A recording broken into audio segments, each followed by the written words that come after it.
일본 왕실에는 절대 깨져서는 안 되는 신화가 하나 있습니다.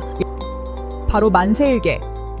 초대 천황부터 지금까지 단 한 번의 끊김도 없이, 그리고 그 어떤 외부의 피도 섞이지 않은 신성한 혈통이라는 믿음이죠. 그런데 2001년 이 신성한 믿음이 산산조각 났습니다. 그것도 다름 아닌 천황 본인의 입을 통해서 말이죠. 내 몸에는 한국인의 피가 흐르고 있다. 일본 열도를 충격에 빠뜨린 이 발언. 도대체 1300년 전 그들에게는 무슨 일이 있었던 걸까요? 지금부터 그 비밀의 문을 열어보겠습니다. 시간을 거슬러 서기 461년, 칠흑 같은 어둠이 깔린 현해탄. 백제 계로왕의 동생 곤지 일행을 태운 배 한 척이 일본으로 향하고 있었습니다. 하지만 하늘은 무심하게도 거대한 폭풍우를 내렸습니다. 배는 당장이라도 부서질 듯 요동쳤고 설상가상으로 배 안에는 만삭의 임신부가 타고 있었죠. 더 이상은 무리다. 저 섬에 배를 대라.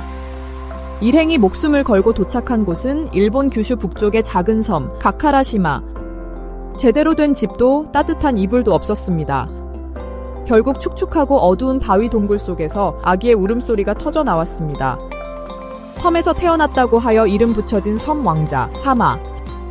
이 아이가 훗날 위기에 빠진 백제를 구해내고 중국 양나라와 활발히 교류했던 백제의 25대 왕 무령왕입니다. 그런데 여러분 혹시 이런 의심 들지 않으세요?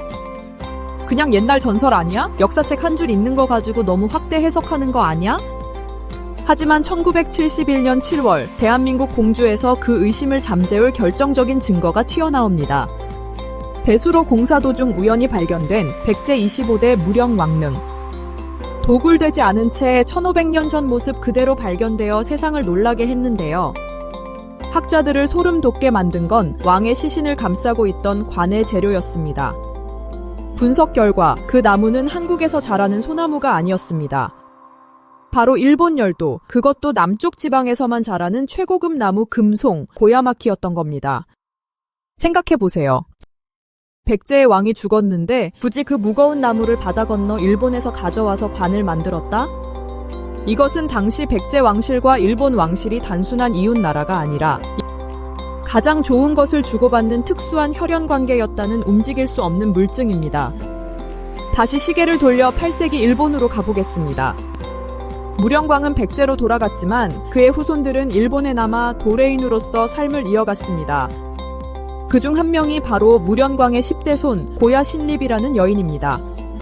사실 그녀의 삶은 한편의 드라마였습니다. 백제에서 넘어온 도레인 가문 출신이었기에 일본 귀족 사회에서 그녀는 철저한 이방인 취급을 받았습니다. 그녀는 하급 귀족의 딸로 황실에 들어갔기 때문에 아들이 천황이 될 거라고 생각한 사람은 아무도 없었죠. 황위 계승 서열에서도 한참 밀려나 있었습니다. 하지만 당시 일본 황실은 권력 다툼으로 피바람이 불고 있었고 유력한 황자들은 서로 죽고 죽이며 사라져 갔습니다. 그 혼란 속에서 정치적 기반이 약해 오히려 견제를 덜 받았던 그녀의 아들이 기적처럼 저 10대 천황 간무로 즉위하게 됩니다. 이것은 일본 역사의 엄청난 전환점이 됩니다. 왜냐고요? 간무 천황은 즉위하자마자 귀족들의 텃세가 심한 나라를 버리고 새로운 땅 헤이안쿄, 즉 지금의 교토로 수도를 옮겨버렸거든요. 우리가 아는 일본의 천년 수도 교토의 역사가 바로 차별받던 백제인의 피를 이어받은 천황의 손에서 시작된 겁니다. 간무 천황은 어머니가 세상을 떠났을 때 묘비에 당당히 이렇게 새겼습니다. 백제 무령왕의 후손 여기 잠들다. 자, 다시 2001년으로 돌아와 보겠습니다. 아까 들려드린 그 드라마 같은 이야기가 왜 중요하냐고요? 일본 우익들은 지난 수백 년간 천황을 신의 자손이라며 신격화했습니다. 그들에게 천황과는 잡종이 섞이지 않은 순수한 혈통이어야만 했죠. 그런데 아키히토 천황이 월드컵을 1년 앞둔 생일 기자회견에서 이 금기를 깨버린 겁니다. 간무 천황의 생모가 백제 무령광의 자손이라고 기록되어 있어 한국과의 인연을 느낍니다. 이건 단순히 친하게 지내자 수준의 덕담이 아닙니다. 나의 할머니, 즉 일본 왕실의 뿌리 중 하나가 한국인이다 라고 천황이 직접 커밍아웃을 해버린 셈이니까요. 우익들이 그토록 주장하던 순수 혈통 신화의 천황 스스로가 팩트 폭격을 날린 겁니다. 반응은 어땠을까요? 정말 극과 극이었습니다. 한국은 난리가 났습니다. 거봐라, 역사적으로 증명됐다 하면서 대서특필했죠. 하지만 일본은요? 정말 기묘할 정도로 조용했습니다. 대부분의 신문은 이 발언을 아주 작게 구석에 싣거나 아예 보도하지 않았습니다.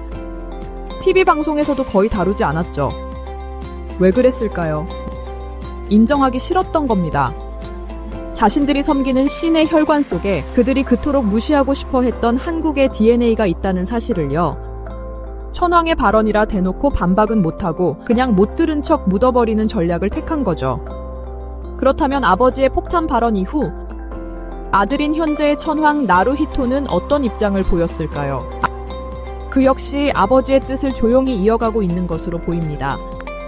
황태자 시절 그는 뜬금없이 일본의 고대 도로는 한반도에서 온 사람들이 닦은 것이라고 언급하거나 자신의 전공인 수운 연구를 위해 한국과 교류하고 싶다는 의사를 밝히기도 했죠. 물론 2001년 아키히토 천황 때처럼 직접적으로 피가 섞였다고 말하진 않습니다. 우익들의 감시와 압박이 훨씬 심해졌기 때문이겠죠.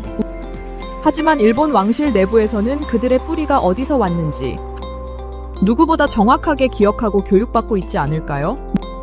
1971년 공주 무령왕릉이 발굴됐을 때 밝혀진 금송관의 비밀, 그리고 2001년 스스로 백제의 후손임을 고백한 천황.